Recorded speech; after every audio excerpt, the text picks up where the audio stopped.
to me, one of the not only the most gentle artistic filmmaker, but the risks he's taken consistently, whether he knows it or not, are admirable. Academy Award-winning filmmaker, but that's not the least of it, Mr. Ang Lee, everybody.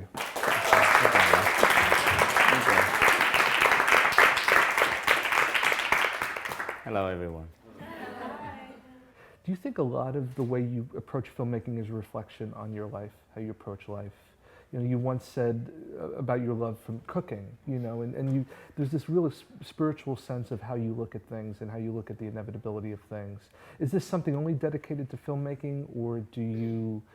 Just filmmaking. Just filmmaking. Yeah. I couldn't find that kind of focus in anything. Have you... Cooking is the way I relax. No, but I'm like, my wife said I'm like a two different person. I'm making movie when I'm making movie and when I'm not. I think when you're that kind of person, you don't get up in the morning thinking about what you just said, like, do I have a choice? Yeah. That's just the way you are. Yes. When there's something gets you excited, you're like, forget everything else. Yes. When there's not, you're sort of looking for the next thing. How do you navigate this tough business? This goes back to that grand illusion.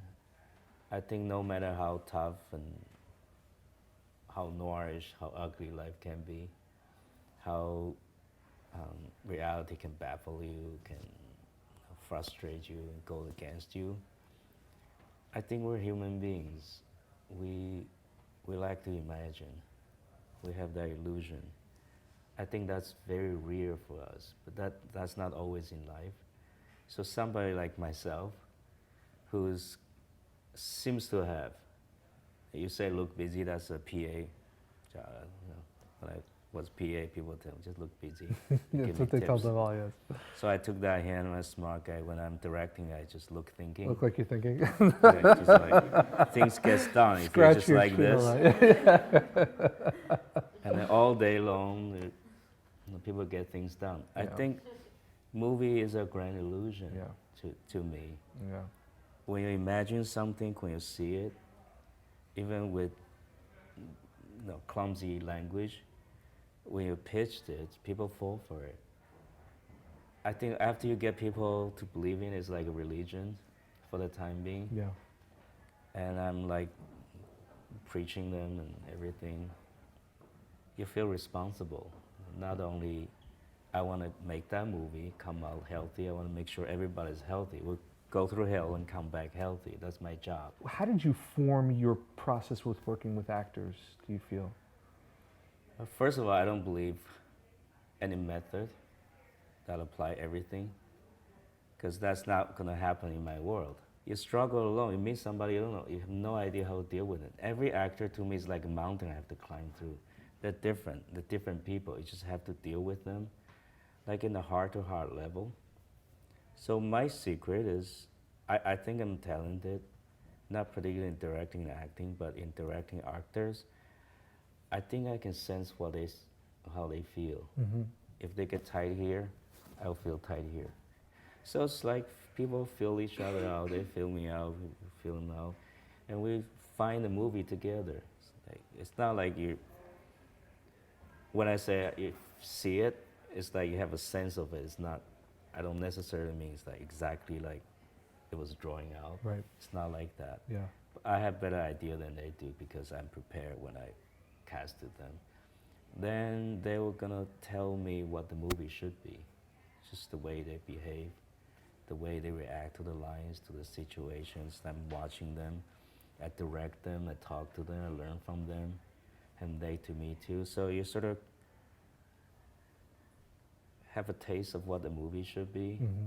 Only after that I decide how to shoot the movie. The visual parts come after. We have a taste what the movie is about. It's about human stories, human conditions. Yeah. I know what I want. I know how they should be looking.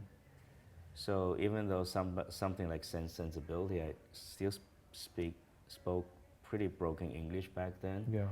I was directing Jane Austen with the top-of-the-line English cast and crew. Yes. It was very intimidating, but it will work. Even broken English can get there if you can see it. That's the thing about filmmakers, different from any other people. We see it before anybody. You Yeah. just see it. Let's talk about you as an actor. At some point in time, you were an actor. Is that overstating it? Would you have called yourself an actor at some point? Um, I will never call myself actor because unless you're being in a movie, on the stage, professionally.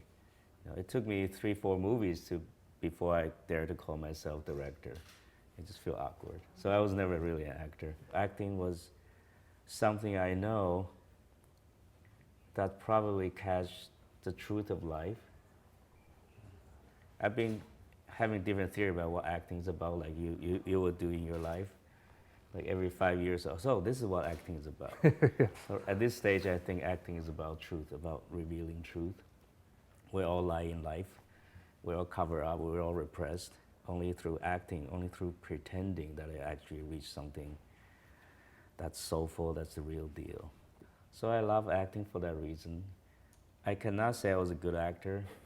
I may be talented, but the school I was in, don't show this in Taiwan, didn't get me to where I think this school might get you to, or this studio. So I was pretending, and I think the Chinese text didn't give me a good chance to explore what the depth of stage acting could have been, as opposed to the Western drama. I think a rather strong decision going to graduate school film. Talk about that, the motivation to do it and the feeling of that very unique time at NYU. I think it was a very historically unique time at the school. Yeah. After theater, I thought maybe movie is more of my media if I want to direct. And the first months I got there, I just know this is my media. It's a lot easier. I don't have to speak English. Right. And it's just sight and sound. And I think everybody's equal. Oh, I think I'm a talented filmmaker. Just tell a story with pictures. That's like easy. How much of it was it a shock to your roots back in Taiwan, let's say? Were they surprised at the decisions you were making in your family? Well, yeah, back then being in theater, in a play is not a good thing. It was condemned. Yeah. It was a shameful thing. So Yeah. I always have that repression.